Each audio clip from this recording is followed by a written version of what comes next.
स्वामी प्रभु, अब क्या होगा? आप क्या करेंगे? ब्रह्मापुत्र मनु का क्या होगा? दानव हयग्रीव आपके ज्ञान को नष्ट करने पर तुला हुआ है और भगवान शिव ने पृथ्वी को जलमग्न करने का निर्णय ले लिया है।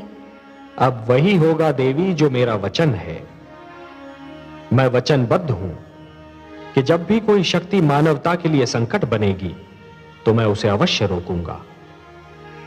जिस प्रकार सूर्य अपना तेज बांटना नहीं छोड़ सकता, जिस प्रकार एक दीपक अपना प्रकाश फैलाना नहीं छोड़ सकता, उसी प्रकार मैं भी अपने वचन से मुख नहीं मोड़ सकता देवी। अब मेरे प्रथम अवतार का समय आ गया है देवी। मत्स्य अवतार, परित्राणाय साधूनाम विनाशाय च दुष्कृताम धर्म संस्थापनार्थाय संभवामि युगे युगे। प्रणाम हरिणीं स्वर्णरचितस्त्रज्जां चंद्रां हिरण्मयीं लक्ष्मीं जातवेदो महावः। ठहरिए महाराज। तुम? क्या मैंने अभी तुम्हारी वाणी सुनी थी? हाँ महाराज, मैंने ही विनती की थी कि मुझे जल में न छोड़िए। किंतु क्यों? तुम तो जलचर हो। तुम्हारा तो जीवन ही जल के बिना संभव नहीं। ये सत्य है महाराज, परंतु जल में भी मेरा जीवन संभव नहीं। क्यों? क्या कष्ट है तुम्हें? आप जहाँ मुझे छोड़ने जा रहे हैं वहाँ बड़ा मत्स्य छोटी मत्स्य को निगल जाता है। मैं वहाँ सुरक्षित नहीं रह पाऊंगा, मुझ पर दया करें। तो फिर तुम्हें कहाँ रखूं जहाँ तुम सुरक्षित रह सको? मुझे अपने कमंडल में रख लीजिए महाराज। आपके जल भरे कमंडल में मुझे कोई भय नहीं होगा। यदि तुम ऐसा समझते हो तो मुझे कोई आपत्ति नहीं।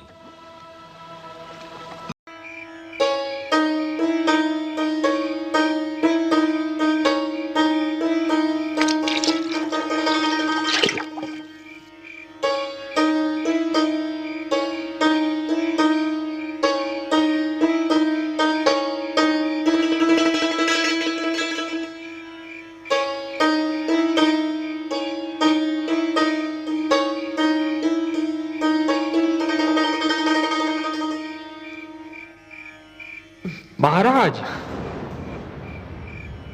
हाँ? महाराज,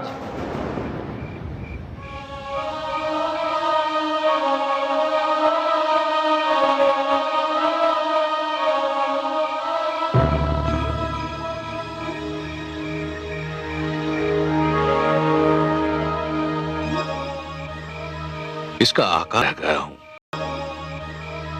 इसका आकार तो इतनी शीघ्रता से बढ़ रहा है कि मैं आश्चर्यचकित रह गया हूं। मैंने किसी मत्स्य को एक ही रात्रि में इस प्रकार बढ़ते नहीं देखा है।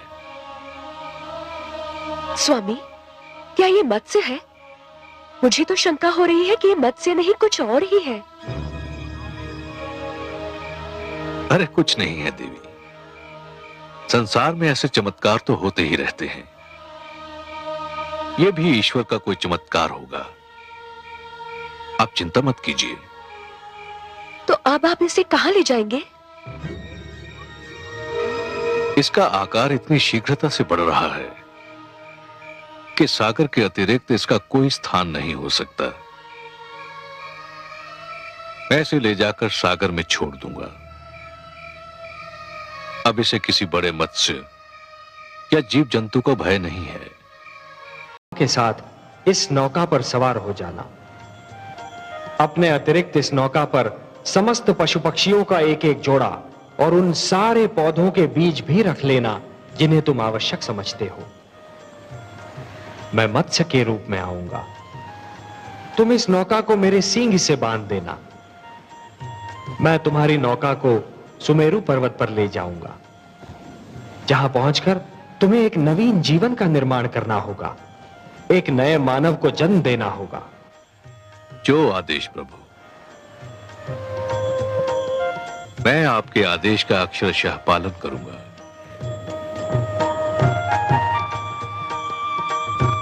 तथास्तु।